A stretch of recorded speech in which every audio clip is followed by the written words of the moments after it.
क्या हाल है आपके? ठीक है, उम्मीद से आप सब खैरियत से होंगे। आज मैं भिंडियाँ बना रही हूँ और मेरे घर में सबको बहुत ज़्यादा पसंद है भिंडी। और आपको बताती हूँ कि भिंडी कैसे बनाती हूँ मैं, बिल्कुल सिंपल तरीके से, और बहुत टेस्टी होती है ये। चलिए फिर मैं इसके बाद मैं प्याज काटूँगी, फिर आपको दिखाऊँगी कैसे बनानी। हाँ जी, तो अब मैं इसमें प्याज डाल रही हूँ। ऐसे ही बारीक बारीक काट के हमने प्याज डालना है। इसके बाद इसको हमने फ्राई करना है। पहले मैं प्याज काट लूँ, फिर आपको बताती हूँ कि फ्राई कैसे करना है। तो देखिए जी, इसमें मैंने प्याज भी काट दिया है और इसमें मिर्चें भी काट दी हैं।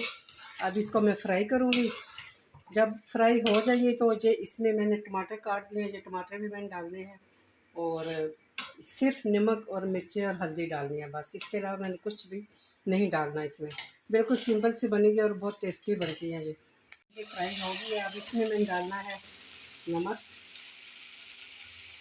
हस्बे ज़रूरत, एज़ यू विश। जितने आप मसाले डालना चाहते हैं अपने मिक़दार के हिसाब से डालिएगा। मैं अपने हिसाब से डाल रही हूँ।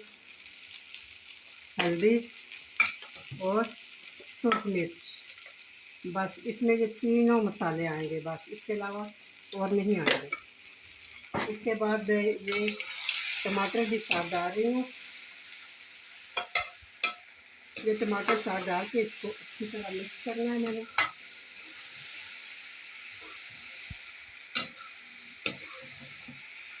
अच्छी तरह मिक्स करके फिर इसको मैंने दम पे लगा देना। इसमें कोई पानी नहीं डालना, कुछ भी नहीं डालना। ये अपने दम में ही गल जाएगी और इतनी अच्छी बनेगी कि आप कहेंगे कि बस। कभी कभी इंसान को दिल चाहता है कि सिंपल सा खाना खाए, सिंपल सा टेस्ट आए। और इसमें आपने प्याज भी ज़्यादा नहीं डालना। अब 1 किलो भिंडी है और इसमें मैंने 3 प्याज डाले हैं और 4 टमाटर डाले हैं बस, इससे ज़्यादा नहीं, ताकि भिंडी का अपना टेस्ट भी इसमें रहे। प्याज ज़्यादा डाल देंगे तो उसमें टेस्ट नहीं रहेगा। अब ये मैं इसके ऊपर ढक्कन देती हूँ। अब देखिए इसमें मैंने ढक्कन लगा दिया। अब इसकी आंच हल्की करनी है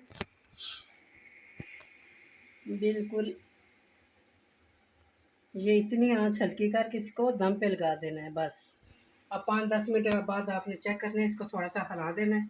इसके बाद फिर हम अगला स्टेप मैं आपको बताती हूँ जी। देखिए जी, मेरी भिंडियाँ तैयार हो गई हैं। अब इसमें हमने सिर्फ हरी मिर्चें काट के डालनी है। इसकी खुशबू और इसका टेस्ट बहुत अच्छा आता है कच्ची मिर्चों का। और हरा धनिया तो नहीं मिला क्योंकि आजकल सावन का महीना है और हरा धनिया मिलना बहुत मुश्किल होता है, तो नहीं मिला, वरना वो भी मैं साथ डालती हूँ। अब ये हमारी भिंडी तैयार हो गई है और चपाती के साथ खाएं, बॉयल चावल के साथ खाएं तब भी अच्छी, तंदूर की रोटी के साथ खाएं तभी बहुत अच्छी लगेगी। हाँ जी व्यूवर्स, उम्मीद है कि आपको मेरी वीडियो पसंद आई होगी और मेरी कुकिंग भी पसंद आई होगी। और मेरी वीडियो को लाइक और शेयर किया कीजिए और बेल आइकन का बटन भी दबा दिया कीजिए ताकि आपको वक्त पे मेरी नोटिफिकेशन मिल जाया करे।